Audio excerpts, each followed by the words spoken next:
It's a good day to brew, baby. What is up, YouTube? It's your boy Millzy, back with Hometown Commander, and we are back for another episode of Millzy Brews, where per our usual arrangement, we're going to brew a deck. Today is going to be a fun one because this is actually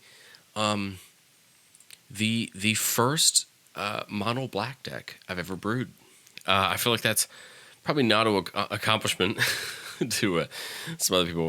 For me, it is. I play a lot more blue and red and green than I do black. I still find black to be a fun color. I've just never really pursued a mono black deck. But I thought, why not have some fun? Why not try something new? So for today, for Millzy Brews, our commander is Gix, Yawgmoth Praetor. Love the look of Gix. I think his art's really cool. And the card is pretty cool as well. 1 black for a 3/3 Phyrexian Praetor. Whenever a creature deals combat damage to one of your opponents, its controller may pay a life. If they do, they draw a card. And for 7, we can pitch X cards, exile the top X cards of target opponent's library. You may play lands and cast spells from among cards exiled this way without paying their mana costs. So there's a bunch of different ways we can go with this. I have a gut feeling a lot of people are going to play into both abilities and really have a good time with that.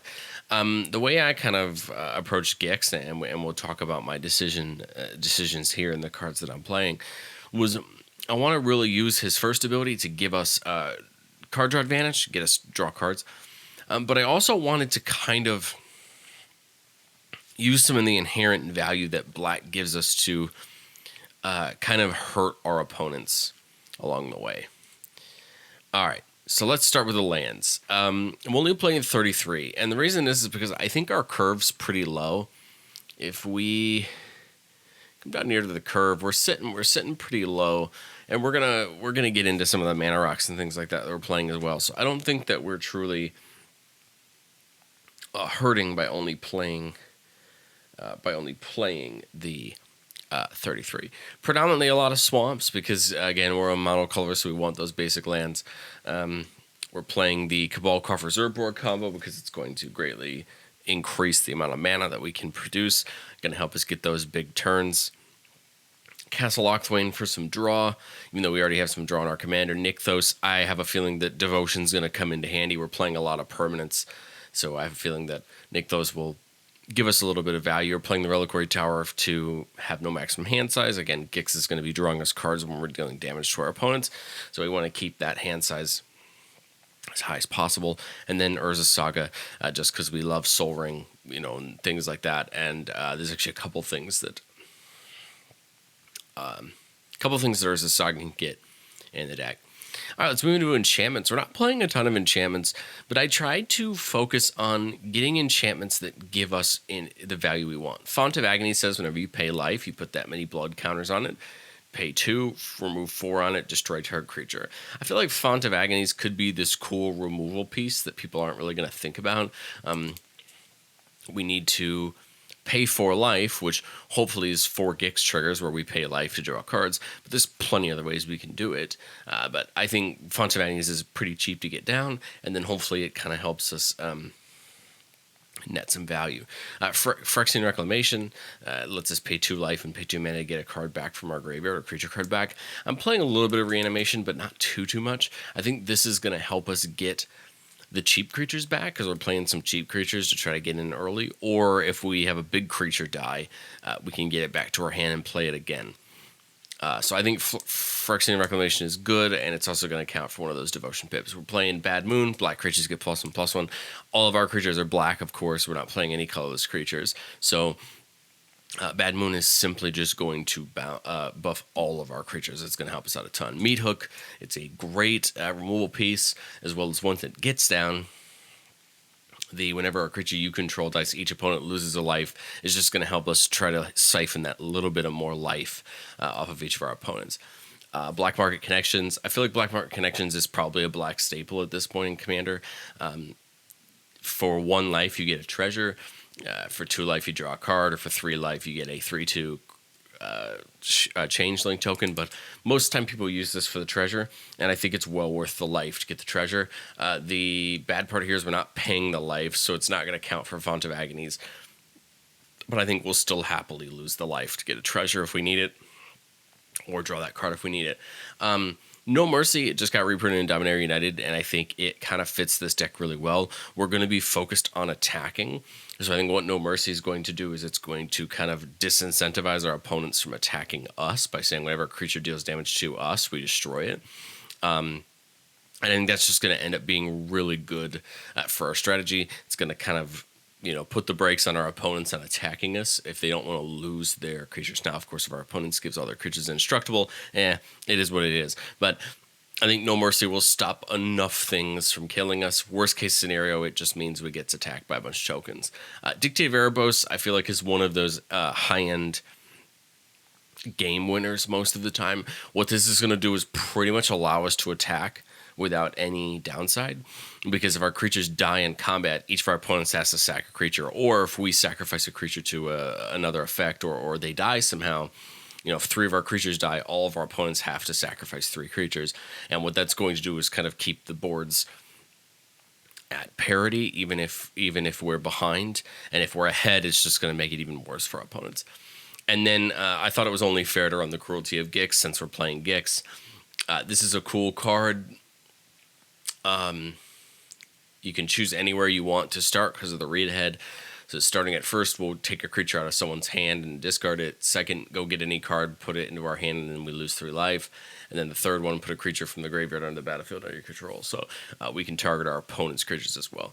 Heavily considered Eldest Reborn as well, but I really figured that we wanted to go more aggro with this deck, so we needed more creatures instead of more enchantments. Okay, getting into our enchantments, into our artifacts. We have 2 searchable artifacts with Urza Saga. We have Expedition Map and Sol Ring.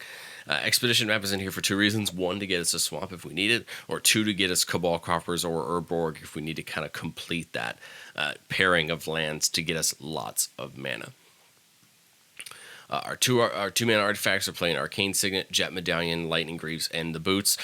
We're getting these here so that when we put those bigger creatures down, we can soup them up and get them ready to attack. Dolmen Gate just feels really right. If we're going to try to attack to get these triggers from Gix, I think Dolmen Gate will just protect our creatures and make them just even harder to deal with. 3 mana Decanter of Endless Water gives us no maximum hand size and gives us a black mana. I had heavily considered Thought Vessel as well, but I chose to cut it. I liked the extra, the getting colored mana here as opposed to getting colorless from the Thought Vessel. Yes, it is 1 more mana, but I think we probably don't mind paying it. At 4, we have Scepter of Eternal Glory. I think this card looks really interesting. This is from the 40k decks. Add 1 mana of any color, or you add 1 mana of any, 3 mana of any 1 color. If you have 3 or more lands of the same name, we're probably always going to have 3 swamps. So I think that gets even better. Now, at the top of our artifacts, I'm trying something interesting in this deck because I'm intrigued to see how well it's going to work. And I think if you get either of these, we're just going to push our strategy forward. The first is Gauntlet of Power. Just got a reprint in Dominaria Remastered. As it enters the battlefield, we're going to choose a color. Of course, we're going to choose black here. Creatures of the chosen color get +1/+1. And this is whenever a basic land is tapped for mana of the chosen color, its controller adds an additional mana of that color. So it's going to double up the amount of mana we tap for. And then we're playing Cage Sun, which is going to do the same thing. Now, the difference with Cage Sun is Cage Sun says any land's ability adds the mana of the chosen color. So Cage Sun will double up Urborg. It would double up Nykthos. It would double up those kind of lands, whereas Gauntlet of Power will only double basic lands. So that's the big difference, but I think both of them are going to be a massive spike in the deck. If we can get a good board out and get either of these out and pump the board up, same thing with like Bad Moon, these incremental +1/+1s, I feel are really going to push our strategy forward. All right, getting into spells. We're in mono black, so we got two things that we have great access to. Tutors and removal. So a lot of our sorceries and instants are either tutoring, removal, or just dang good value. Starting in the sorceries, Bubbling Muck. Tone of turn, whenever a player taps the swamp for mana, it produces an additional black mana. I like this because it can kind of accelerate our turn if we need it. This kind of I view this in the same way I view like a card like Dark Ritual, where it's just going to give us a boost for that turn, help us cast thing we want to cast. Reanimate, of course, we have some bigger black creatures. We could always discard to Gix's ability and then get back with Reanimate. Detutor, Diabolic Intent, just some searching out of our deck to get the cards we need. Feed the Swarm, piece of removal. This hits creatures or enchantments. Predator's Hour seems really fun in this deck. Till end of turn, creatures you control gain Menace, and whenever this creature deals combat damage to a player, exile the top card of that player's library face down. You may look and play that card for as long as it remains exiled, and you can spend mana as though mana of any color to cast that spell.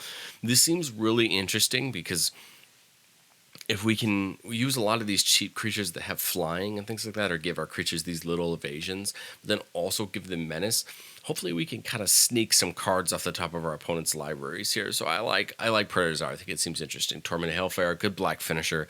We're going to need one eventually, especially if we can get that Cabal Coffers down and Urborg. Tormented Hellfire is a great way to end the game. Victimize, choose 2 creatures cards in your graveyard, sack a creature, bring those back. I like Victimize a ton, especially as a reanimation spell in this type of deck.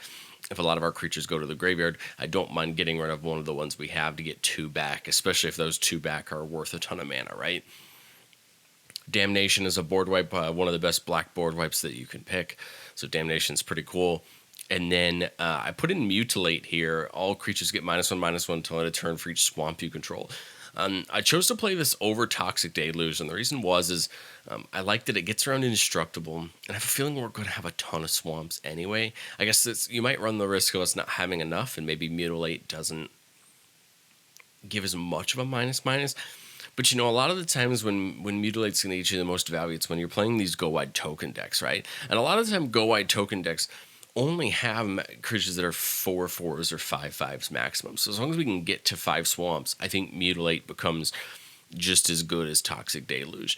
But of course, that is pretty dependent. But I like the kind of difference here on that. And to go along that same line, we're playing Defile, which is target creature gets -1/-1 until each swamp you control. So not as good as a straight removal piece that exiles or destroys. But hopefully this will get around those pesky indestructible creatures and allow us to do good work. Vamp Tutor there, just got a reprint. Village Rites allows us to sack a creature and draw 2 cards. Just getting that incremental value. Deadly Dispute, draw 2 cards and make a creature token. I think we want these draw outlets, even though Gix has a draw outlet, we're still going to need them. And if we can't get Gix out yet, but we have access to either of these, I think they just help us push our value forward. Go for the Throat, Infernal Grasp, pieces of Destroy removal. And then Deadly Rollick, our free spell if we control Gix, exiling target creature. So a little bit of removal, a little bit of search, a little bit of good value there. Before we get into the creatures, we'll talk really quickly. We're playing Liliana. Liliana's like one of the most expensive things on our curve. But I think she's probably the best mono black planeswalker you can play. I had considered the Liliana that's currently in Standard, the one that makes people, everyone discard cards and things like that.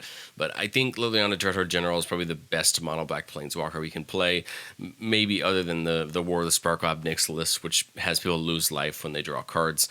That could be a good tax, could be a good tax to the decks at the commander table. But I think Liliana Dreadhorde General coming down for 6 and making everyone sack 2 creatures is going to push in for good value. And then if we can never ultimate her, it's just going to probably end the game with just, putting people back to the Stone Age on what they have out. Okay, well, let's talk about our creatures. If you look at this creature base, you're going to notice 2 things. I have a lot of really cheap creatures on the bottom end, and I have some heavy-hitting creatures on the top end. My intention here was to create a lot of really small creatures so we can get them going, get them in attacking. The goal of these creatures is to be shifty, to kind of get in for good damage, make sure that we're getting those Gix triggers. But on the top end, I want creatures that are going to take over the game, because in black, we're not going to have a ton of extra mana, right? We're not, unless we get the Urborg Cabal Coffers thing going. If I'm spending 5 or 6 mana for a creature, we need to make sure it's good, and we need to make sure that it gives us good value. So on the small end, Ashnod seems kind of interesting. I think she fits the deck well. We can sack another creature to make a tap Power Stone if that's something we're interested in. Probably not, but I mean, 1/1 Death Touch ain't bad. Battlefly Swarm with flying. Outcast can't be blocked. Evolve Sleeper, we can pump it up, which I think is pretty cool. And then at 3 mana, it it can start for 3 mana. Once you get it up there, it can start drawing cards, which is great. Nightshade Stinger flying. Sturge flying, Tormented Soul can't be blocked, Vampire Cutthroat, Skulk, and Lifelink, Vampire of the Dire Moon, Death Hunch, Lifelink. Dothi Voidwalker will start to mess with our opponents a little bit, but it also has Shadow, which means it's going to be a little bit harder to block. Gifted Aetherborn, Death Touch, Lifelink. Nether Trader has Shadow, so it's going to be hard to block. Vault Scourge, Flying, Lifelink, so it's going to be kind of, hopefully, a little bit harder to block, but it's going to be one of those smaller attackers to get in. Now, as we get up to 3 mana, we start getting some value creatures. Ayara First of Locthwain is one of those things that I think is really good on its own. Whenever it or another black creature enters the battlefield, each opponent loses a life and you gain a life. Our goal here with Ayara is just to ping for just a few damage as we can to help kind of start knocking down our opponents. Braids, Risen Nightmare seems really cool. On our end step, we can sack something and our opponents have to, and if they don't, they lose 2 life and we draw a card. And that's pretty cool because we do that for each opponent that doesn't. So hopefully we can get some extra cards there. Drana here to pump the team. That first strike, if she can get through that first strike damage, it puts a counter on each other attacking creature we control and then just makes our attack even better. Nighthawk Scavenger, Flying, Death Touch, Lifelink, just going to be tough to deal with for 3 mana. Doesn't really matter the size. I think Nighthawk Scavenger is just very good because it's Death Touch and Lifelink. Varagoth, whenever it attacks, we can boast it to go get a card and put it on top. This is just going to kind of help us get the creatures or spells that we need. Defiler of Flesh. I think Defiler of Flesh is such a really fun card, and I think it does a lot for a deck like this because it kind of reduces the cost of all of our cards. And then whenever we cast a black permanent, whether we pay the 2 life or not, target creature we control gets +1/+1 and Menace. And that's just going to help us with this kind of attacking, dealing damage, and getting value off of hitting our opponents. Gixian Puppeteer seems interesting. Whenever you draw your second card each turn, each opponent loses 2 life, and we gain 2 life. And then whenever we dies, we get a creature card with mana value 3 or less back to the battlefield. This just seems fun because hopefully we can find ways to draw that second spell, draw that second card every turn and kind of find the value. Grim Hireling, whenever one or more creatures deal combat damage to a player, create 2 treasure tokens. This is really cool because it's to a player, which means if we can hit every player while Grim Hireling is out, we're going to make 6 treasures, and that's going to completely ramp us forward. I think Grim Hireling, as long as we have these small creatures that are getting in for good damage, or we have other ways to give our creatures menace or things like that, Grim Hireling is just going to end up giving us a ton of value, and that does have a little bit of removal there at the bottom if we need it. Phyrexian Obliterator seems perfect for this deck. One, because we're playing Nykthos, so we like that that quad black devotion. But the second, because Phyrexian Obliterator just makes the game harder to deal with. Whenever it gets dealt damage, it sources controller, sacrifices that many permanents. What this is going to do is just start taxing our opponents, kind of like with Dictative Erebos, where hopefully we're just kind of taxing our opponents so they can't deal with us, and we push through for more value. Rankle, one of my personal favorite black cards of the last few years. Flying Haste, so it's just going to get in when we need it to. And then whenever it deals combat damage to a player, we can kind of make people have some fun and get some value. Love Rankle, and I think it fits the deck really well. Shieldred feels like an absolute slam dunk in this deck. 1, because it's Phyrexian as well, but 2, because it's just going to be a hard card to deal with, and it's going to force our opponents to deal with it. Whenever we draw cards, we gain life. So with Gix out and Shieldred out, we're actually going to go positive on a life to draw cards. Now, the way that it works, though, is we're still going to have to pay the life to draw, and then we're going to gain the 2 back. So you still have to be careful with your life, but you're going to end up going net positive a life with Gix and Shieldred out to draw cards. But the big part there is whenever your opponent draws a card, they lose 2 life. This is going to start taxing our opponents, making sure that they can't draw everything they want to without taking damage. We're playing Gary. Gary's one of those cards that just helps mono black decks win. Whenever it enters the battlefield, each opponent loses X life and you gain X life. Oh, no, that's right. I'm sorry. You gain life equal to the life lost this way. I forgot about that. But X is your devotion to black. So Gary's not a bad reanimation target. Get it in the graveyard and then bring it back. come in, blitz everybody for a lot of life.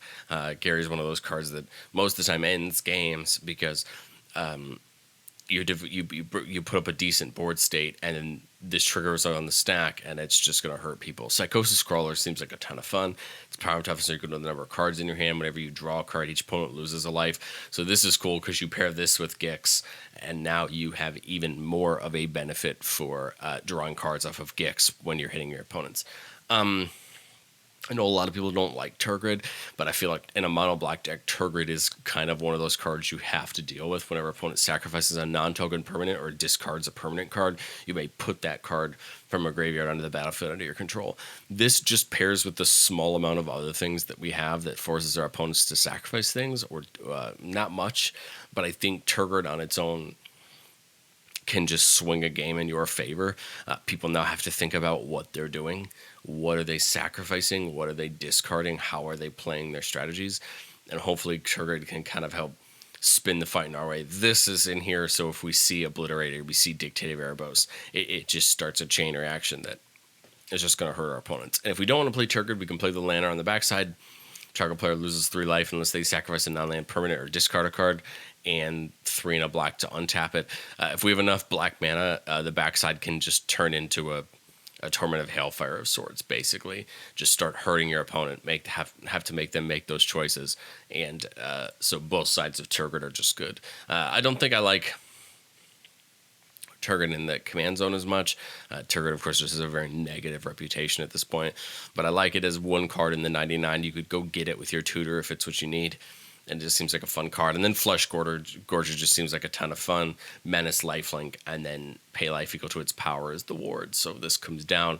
If we can get it down for 7 mana or reanimate it, it's going to gain us a ton of life back. But even if we put it down for 3 mana, it still has menace. So hopefully it gets in there, helps our kind of Gix game plan to deal damage, and kind of hopefully offset the amount of life that we're paying to pay the one to draw the cards.